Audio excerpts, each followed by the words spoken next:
apologize. Mayor McCrory was here earlier today, and unfortunately, as Cassie mentioned, due to the weather, he had to return to Charlotte earlier than expected. So we apologize for that. He was here this afternoon, gave some great comments and encouragement to our region as it relates to the development of a transit system. Charlotte has been very successful in that regard, and Mayor McCrory emphasized to us that it is not an easy road, and it's not a road that is accomplished quickly, but it's a road that's worth going down. And if you have the chance to visit or have visited Charlotte in the last 3 years, there's a new light rail system that's really spurring economic development in that city.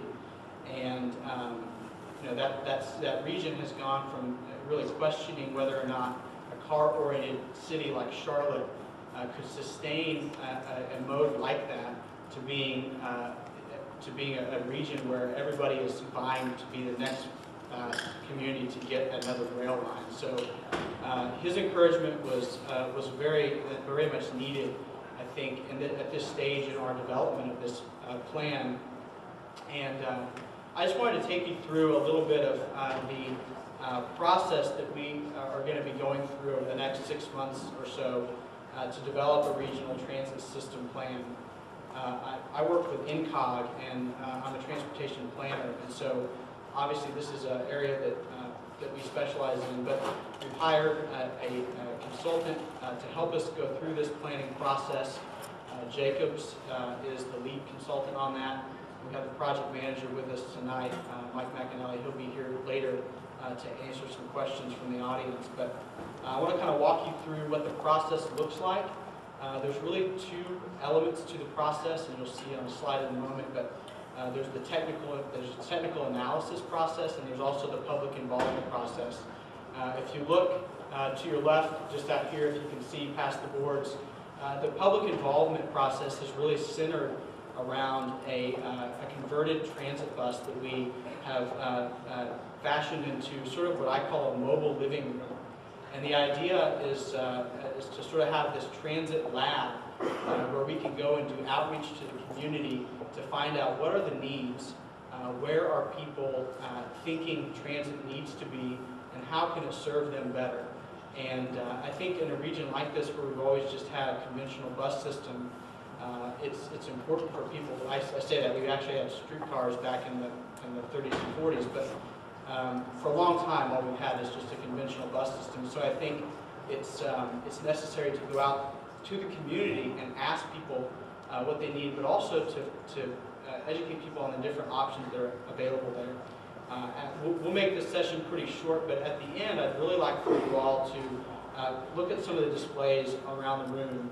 On the left, or my left, your right, are the displays that describe the different mode options.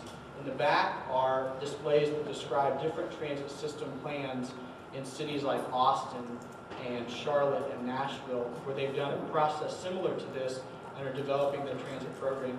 And then over here to your left is the process-oriented boards that talk about the process that we're going through to develop that plan. So let me just walk you through a few slides to kind of describe that, and then I'll have a video for you, and then we'll have questions after that.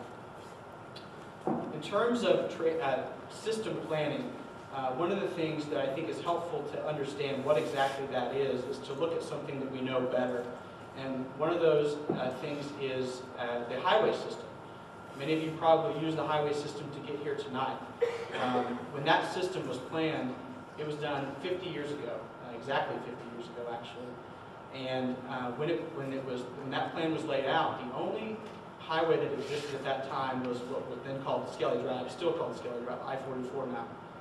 And all the red lines that you see on this map were at that time just lines on a map. And so the system planning effort led to the highway system we see today. And it took 50 years, and we still haven't even completed that. We still have the Gilcrease Expressway to complete. And but other than that, I mean, you see the Creek Turnpike, and this was 50 years ago when those were cow pastures, and people said at that time, nobody will ever live out there. And they do. And so that's the power of transportation system planning. About 11 years ago, NCOG also did a study to look at trails. If you're a user of the trail system, you'll know that you can get many places in the region on the multi-use trail system today.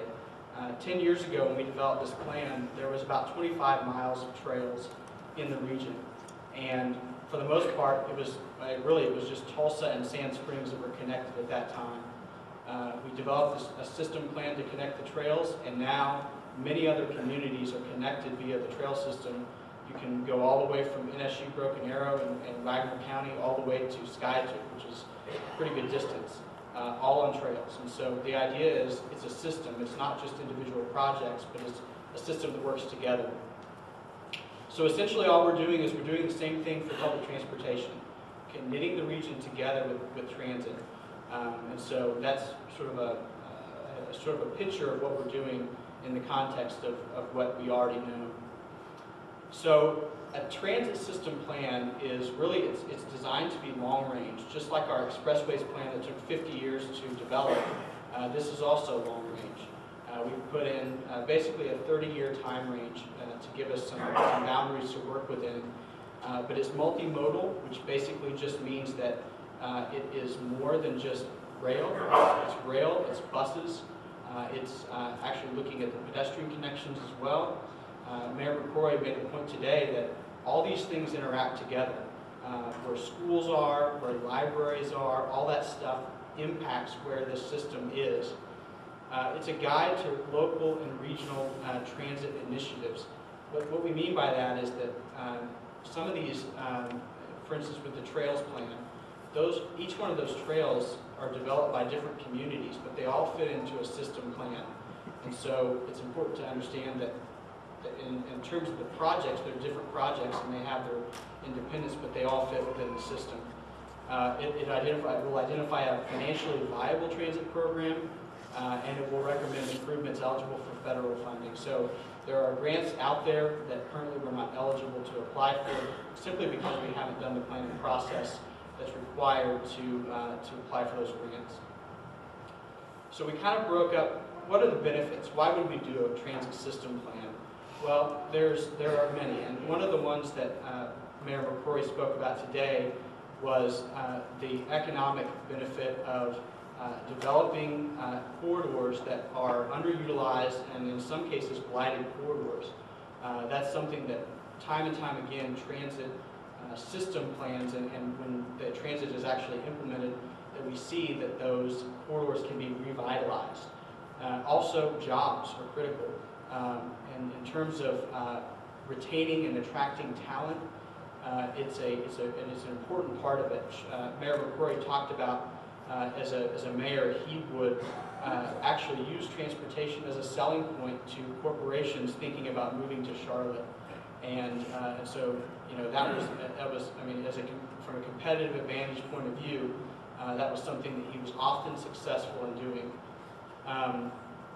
In terms of quality of life, the Tulsa region is currently is teetering on the border of being what's called a non-attainment region, which essentially means that our air quality is almost bad enough to put us on the dirty air list.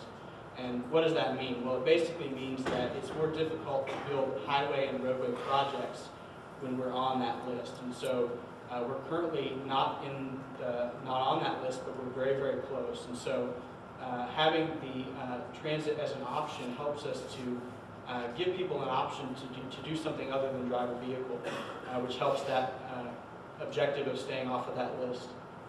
And finally, mobility. Obviously, transit provides connections to places.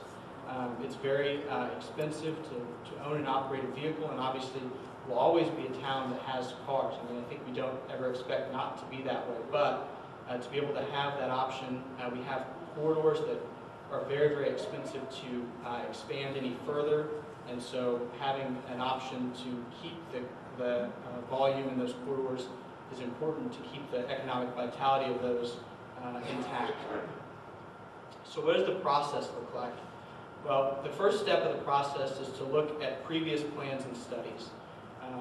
This is the beginning of the technical process, and we've already completed a portion of that, looking at plans such as Planet Tulsa. Many of you may have been involved in that process, and it was a very important process for the city of Tulsa. There was actually a vision plan for public transit developed as a part of that. That's a starting point for us, because now we're looking at the regional scope and we're applying some technical analysis tools to that vision plan. So we start with that, and we develop a plan that we can all rally around in terms at the regional level.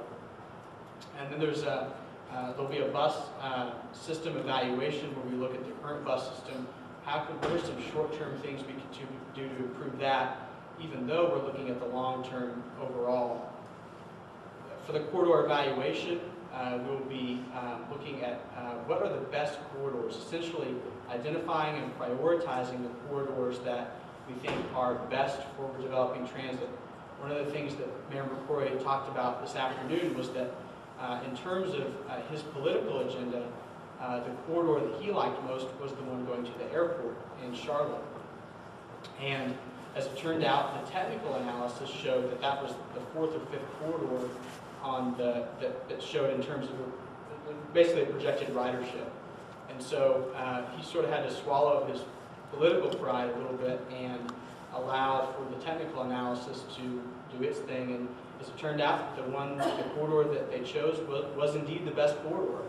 And it exceeded the ridership expectations by leaps and bounds. I think they're now at what they projected with ridership levels that they would be at in 2021. So they're basically 10, 11 years ahead of what they expected ridership to be. They're running about 18,000 people a day on one corridor, which is about double what our entire transit system serves today. Sort of a frame of reference. The next step is to look at the operation and financing.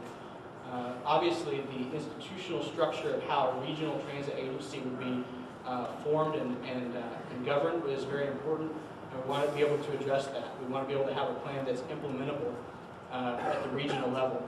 It's not easy, but we have one of our consultants that's specifically looking at that aspect, and as well as the financing aspect, to give us some ideas about what those options could be.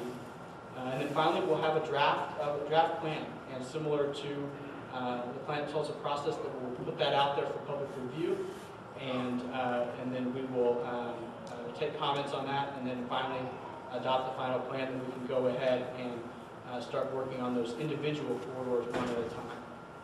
So, as you can see, the public involvement process and the technical process go hand in hand along with each one of these. And there are points along in the process where we will be asking for community input. Again, the first step of that is with the bus that's here today, and it starts next week. So we'll be out in the community 4 days a week, with Thursday evening meetings being held in sort of a more formal meeting type arrangement. But you'll see this bus at shopping centers, at schools, at libraries, and community centers all around the region over the next 8 weeks. So we hope if you see it, that you'll stop by and come on board. We have a comfortable atmosphere. We've kind of converted it to a living room where you can come in and ask questions. We have display boards similar to what you see around the room here. As I said before, Planet Tulsa has a vision plan.